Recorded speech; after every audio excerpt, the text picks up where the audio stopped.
박주선 국민의당 비대위원장이 오늘 사과를 했습니다. 문준영 씨 입사 의혹 제보가 조작된 것으로 확인됐다.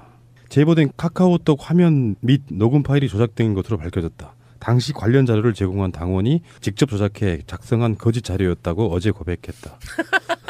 아니 이게 외부에서 받은 것도 아니고 그럼 당원이 조작해서 만든 자료인데 이게 정말 충성심 강한 당원 개인의 일탈이었다고 지금 얘기하고 싶은 건가? 근데 이게 이런 거잖아요. 예를 들어서 내부에서 파티 자료를 하나 만들었어. 거기에다가 찌라시가 오늘부터 채식주의자가 됩니다라고 하고 난 다음에 그게 완전히 큰 뉴스화가 된 거잖아. 근데 모든 사람들이 이걸 믿어. 문제는 믿었다는 또는 이걸 믿어서 끼친 선거 내지는 문재인 대통령의 이미지에 미친 영향, 이 부분을 도대체 얼마만큼의 피해로 환산해야 될 거냐라는 부분을 한번 생각을 해봐야 된다고. 그걸 조작했다는 사실을 인제 발표했을까요?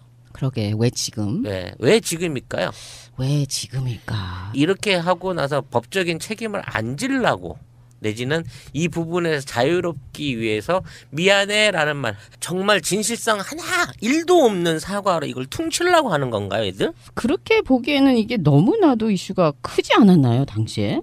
진짜 이런 식의 어떤 태도는 너무 약오른 거 있잖아요. 그렇죠. 사람을 완전히 너는 찌라시 너는 강간범이야라고 온 동네 소문 다 내놓고 그건 너무 심하다. 내 이미지 다 해놓고 야 나는 아니야, 나는 진짜 그렇게 할 수 있는 사람이 아니고 그럴 능력도 없고 그런 적도 없어라고 얘기하는데 피해자도 없어, 증거도 없어, 그냥 단순하게 의혹만 가지고 사과해라, 나쁜 놈이다, 죽일 놈이다라고 이렇게 인격 모독까지 자행했던 자들이 이런 정말 단순한 사과 하나로 퉁을 치려고 그러는 거야?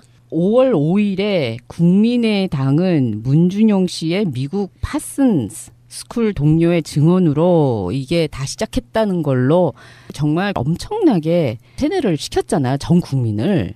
그리고 지금 아무런 전제가 없는 박주선이 왜 사과를 해? 이거를 입에다 아침부터 저녁까지 늘 물고 살았던 박지원이 사과를 해야지. 그러게. 안철수는 어디 갔어? 다 그랬어. 다. 저쪽 애들은 다 그랬기 때문에. 그러니까 이제 와서라도 이렇게 밝혀진 건 정말 천만 다행인 것이고요. 사실 우리도 방송할 때 대선 국면 같은 경우는 그렇잖아요. 가짜 뉴스들이 막 돌아. 근데 그게 진짜로 보일 때가 있잖아요. 그러면 속으로 끙끙 앓아요. 이거 말해야 되는데, 가짜 뉴스가 나왔는데 그것에 대해서 반박을 해야 되는데 우리가 자료가 없잖아. 그러니까 늘 끙끙 앓았던 측면이 있었지만 나름대로 여러 가지 방법을 통해 가지고 그건 잘못된 거다라는 이야기를 방송으로 여러 번 했는데 결론적으로는 그 진실이 이긴다는 그런 느낌이어서 상당히 다행스럽기도 하고요. 아니 진실이 이겼는데 가해자는 멀쩡하고 진실이 너무 많이 피해를 입은 것 같은 느낌이 들어. 이건 사과도 아니고 보상도 아니고 이거 어떻게 해야 돼, 이 사후 조치를? 이제 시작해야지. 예, 일단 그 박 비대위원장은요, 국민의당은 검찰이 이 사건을 한 점의 의혹 없이 철저히 수사해 줄 것을 촉구함과 동시에 진상규명팀을 구성해서 자체 진상조사할 것이라고. 아니 벌써 끝냈잖아. 당직자 얘가 했다고. 걔를 쉽게 말하면 희생양으로 던져주겠다는 거 아니야. 뭐 저 문재인 대통령 침해설도 사실 알고 보면 그 퍼뜨리기 시작한 게 국민의당의 모 당직자였고요. 예, 블로그에 있는 것을 정작 그 논란이 당사자가 있는 거죠. 300만 원 벌금형을 받고 나니까 이게 지금 흘러가는 거 보니까 우리도 사법 처리 면치 못하겠구나. 300 정도만 떨어져도 의원직 날아가는구나 하는 생각에 지금 희생양 하나 앉혀놓고 그나마 의원직 보존하려고 하는 아주 좀스러운 작전이 아닌가. 그거 이상으로 받아들일 수가 없네. 야, 국민의당 입장에서는 국민적 비난을 좀 먼저 피해보고자 왜 그런 경우 있잖아요. 미리 까는 거. 매를 좀 덜 맞겠다는 그 방식으로 지금 가고 있는 것이고요. 근데 이제 지금 장관 후보자들도 마찬가지로 이따가 이야기가 나오겠습니다만 가족들을 털어요. 탈탈탈 터는데 터는 종류가 너무 비열하다. 이런 측면이 있고 이번에 왜 안경환 법무장관 후보자도 아드님에 대한 이야기가 성폭행 사건이 아님에도 불구하고 그렇게 몰아갔잖아요. 그렇죠. 지금 그게 아닌 거를 지금 이미 그 학교 측에서 지금 그 얘기를 다시 증언을 해주고 있어가지고. 맞습니다. 가해 학생이 다른 학생이라는 교사의 직접적인 증언이 있었어요.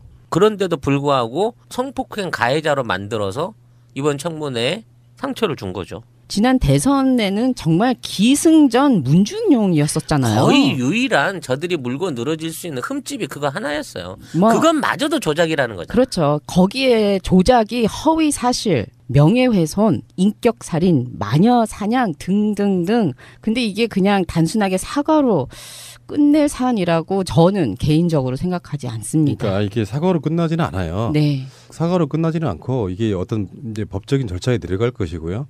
이것을 고소 취하거나 그런 일은 없을 거라고 보고요. 여기에 대해서 앞으로 정치 문화가 달라져야 된다고 생각합니다. 사실 가족이 이런 건 있어요. 예를 들어서 우리가 지금은 현재는 여당이지만 야당인 경우에 예를 들어서 다른 상대 쪽에 있는 사람들의 후보자의 자녀가 아버지의 흔히 말해 소위 백으로 뭔가의 뭐 특혜를 받거나 이런 거라고 하면 저는 검증의 대상이 된다고 보는데 악의적으로 이렇게 뭔가를 했다는 것 그리고 그 당직자 혼자 자발적으로 아무 이유도 없이 이걸 조작했겠어요? 그거를 당직자가 제보를 한 내용인데 거기에 대한 검증 없이 그 후폭풍을 생각 안 하고 당이 내보냈을까요? 그 당직자를 얼마나 믿어서? 그러니까 어느 정도 짬짬이 뭐 이런 것 저는 있을 거라고 보는 것이고, 그러니까 자기들끼리에 뭐 그렇다 치고 어쨌건 간에 다행입니다. 문정식 씨 같은 경우는 굉장히 마음고생 많이 했을 거라고 보고. 민주당 문재인 후보 측은 아들 준용 씨의 미국 유학 시절 동료가 보낸 이메일을 공개했습니다. 자신을 준용 씨와 가장 친한 동기였다고 소개한 문상호 씨는 준용 씨는 부모 얘기를 떠벌리고 다니는 성격이 아니라면서 자신에게도 이야기한 적이 없다고 주장했습니다. 또 준용 씨는 뉴저지에서 룸메이트와 집값을 나눠 살았다며 돈을 물 쓰듯이 쓰고 다녔다는 것도 사실이 아니라고 적었습니다. 앞서 국민의당이 준용 씨의 대학원 동료라며 공개한 증언을 반박하는 내용입니다. 문 후보 측은 국민의당이 거짓 인터뷰를 내세워 네거티브 공세를 편다고 비판했습니다. 중대 범죄 행위에 해당합니다. 이번 정치 공작에 관여한 국민의당 관계자들은 선거가 끝난 다음에도 반드시 법의 심판대 세울 것이라는 점을.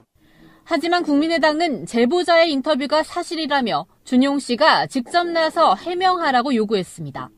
왜 M1 친구들 내세요? 반박하려고 합니까? 준용 씨가 직접 언론에 나서 자신이 그런 말을 했는지 여부를 밝히면 깨끗이 끝날 사안입니다. 자유한국당도 본인이 해명 않고 왜 엉뚱한 사람들이 동원되는지 이해할 수 없다며 문 후보 비판에 가세했습니다. 이 사람이 누구냐면은 이유미 씨라고 국민의당의 어떤 표현에 의하면은 자신이 제공한 자료가 직접 조작한 자료였다고 고백했다는 거예요. 이유미 씨가. 민주당의 반응을 한번 보겠습니다. 국민의당의 대선 조작 의혹 철저한 수사로 배후를 밝혀야 한다. 국민의당이 대선 당시 문준용 씨 입사 관련 의혹 제기에 대해 조작 사실을 인정하고 대국민 사과를 했다. 이 사건의 파장이 어느 정도일지 가늠하기조차 힘들 정도로 경악을 금할 수 없다. 이 사건은 당시 문재인 후보를 떨어뜨리기 위해 시도된 명백한 공작과 조작이다. 지난 대선에서 야당이 문재인 대통령의 아들인 문준용 씨 취업과 관련 마치 문재인 대통령이 개입된 것처럼 확인되지 않는 사실로 온갖 음해와 마타도어 등 흑색 비방 선전을 했다는 것은 온 국민이 다 아는 사실이다.